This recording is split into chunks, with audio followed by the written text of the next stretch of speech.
for a comparison of the tickets that have been written in comparison to when Brad was here and the time between that and the police agreement that we have in place now.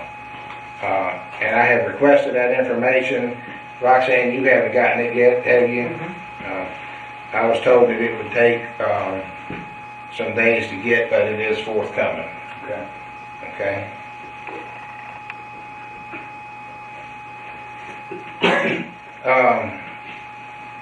As most of you know, or some of you have figured out, the trash wasn't picked up today.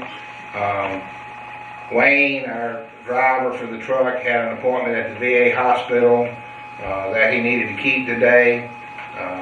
They're going to pick up trash tomorrow. I wasn't made aware of the appointment until late yesterday. But Roxanne, you had assured me that you had posted it at places around town. And the other thing, while we're talking about the things posted, the ad in tonight's paper, again, was incorrect. It should have been a public service announcement stating that we will have our regular scheduled town council meeting tonight, and that the items on the agenda would have been to vote on the revised animal ordinance and on Mr. Gilbert to continue to do our water testing. And instead of being a public service announcement, it was listed in the classified as a black border ad stating that we were going to have a town hall meeting tonight to vote on the animal ordinance, which is not accurate. It was just, should have been an announcement of the regularly scheduled council meeting. I have talked to Mark Britton at the Angels of the CC, but the Mountain View Humane Shelter in Roanoke. Right now there's no funding available, Kawana, for the cats that he's been able to find or that he knows of. He has just started applying for new grants this month. We are on their list. I've also put out some feelers for some local money to see what's available here. But before any of that can be done officially, we'll have to have a vote on council to request grant money for that. I just want to find out if there's any money available in the local area for assistance with something like a spay and neuter clinic. So,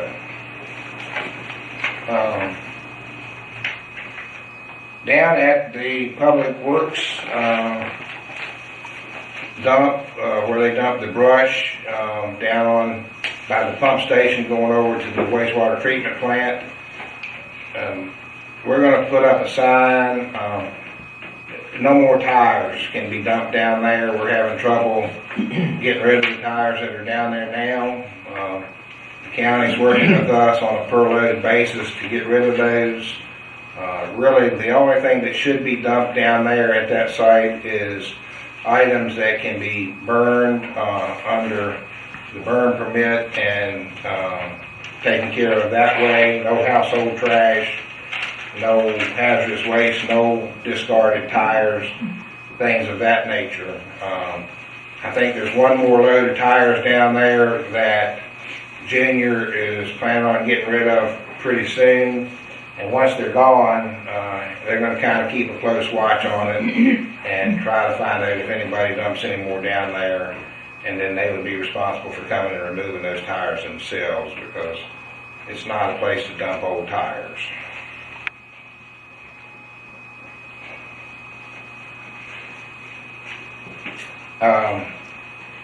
VDOT has scheduled a meeting, and I had asked that they come tonight, and their response was that they're going to do the same thing at Dabney College on the 9th that they would tell us tonight. So they encourage everybody from here to come there on Thursday, February the 9th at 4 o'clock.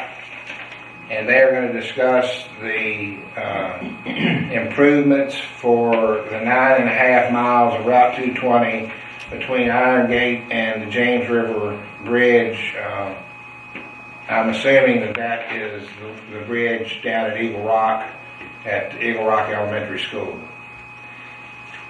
The only other thing that I can say about that is I have been assured by Mr. Henry in the Lexington office of VDOT that no work is planned in the town limits of Iron Gate. My question to him was why there's been so much surveying going on. I've had people call me that the survey crews have been well up into their private property, even to the point of driving nails in the trees in their yard and tying ribbons on them. So he agreed that that should not have happened, but he also said that it was their policy to survey so many miles in each direction at the end of a projected project so that they would know how the and he had more proper terminology than I have, but how the lead in and leaving of the improved area would be affected with future traffic flows. But again, he assured me over the phone that there is no work scheduled as far as widening or improving Route 220 anywhere north of the Fork Farm Road, and especially not in the town limits of Iron Gate. The other issue that I had discussed with them was the fact that they had blacktopped over our manholes on the Tannery Road when they did the paving over there back in the fall. And he had told me that they would be happy to fix those. I misunderstood or didn't maybe get all the information. We have to provide them with the manhole extensions to bring them up to the level. They will provide the blacktop to pave around the manholes because they're our manholes. So they have been ordered. They were ordered. They will be here. It usually takes 2 days to get them. He said as soon as we get them, he will come up, send his crew up on a warm day, put them on, and patch those holes so y'all don't have to navigate around them whenever y'all come and go over there. How much were those? I don't know. Roxanne, do you have any idea how much they were? Who ordered them? I talked to Junior, and he was going to take care of it. Okay. He hadn't ordered. So, yeah. And they were ordered today. And the last two things is, tonight under new business, we're going to appoint the new committee members. And having said that, I would like to take an opportunity to welcome our newest members to their very first regularly scheduled meeting.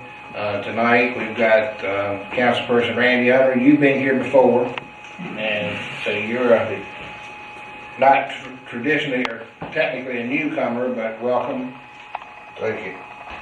James Mays, you've never been on council before, have you? So he is a newcomer, and E.R., you've never been on council before either, right?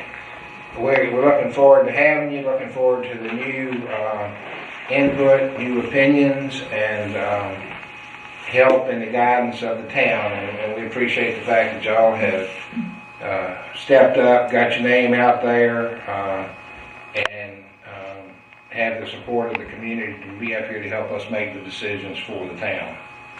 Thank y'all. And going along with that, our plans really for 2017 are to stay the course.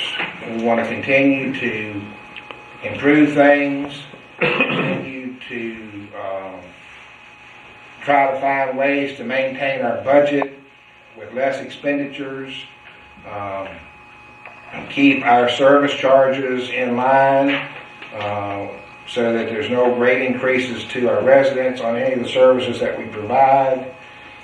Move forward with our engineers at Engineering Concept and try to come up with an affirmative, positive plan for the renovation of our aging and problem-causing sewer collection and transport system in town, and continue with Jared moving forward to work through the rest of the ordinances.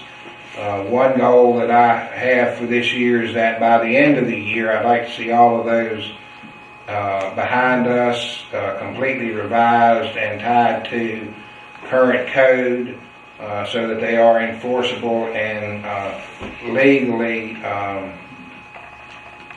written, so that we have no problems with those down the road. Do you think that's a doable goal? Certainly, yeah.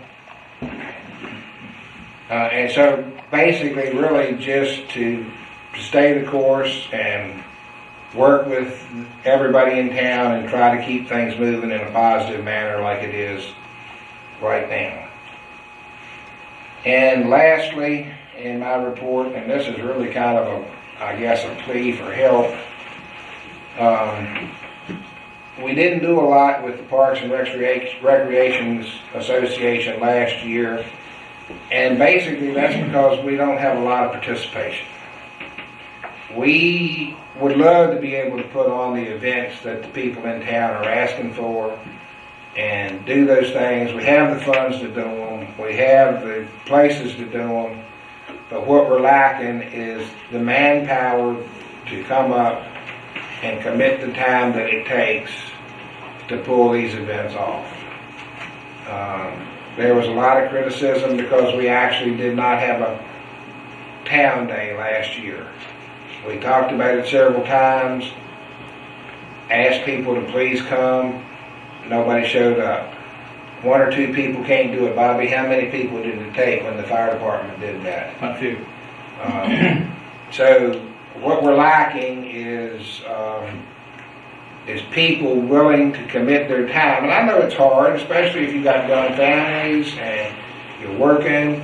It's hard to pull that extra time out of your schedule to commit to that.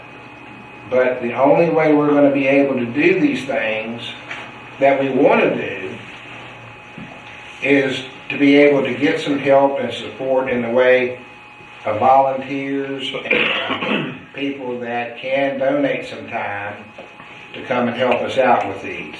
And it's kind of ironic that I bring this up tonight because Roxanne, you had a phone call today from a citizen asking to be on the Parks and Recs Committee. So certainly let her know that she's welcome. And we're going to put a notice in the paper. We're going to schedule a meeting within the next couple weeks, and we're going to start right now trying to plan for a town day this summer so that we can bring that back because the citizens really like that. It's something that we should do. But again, we've got to have some help to be able to do that. So we're just going to have to play it by ear and see what happens and try to move forward with that.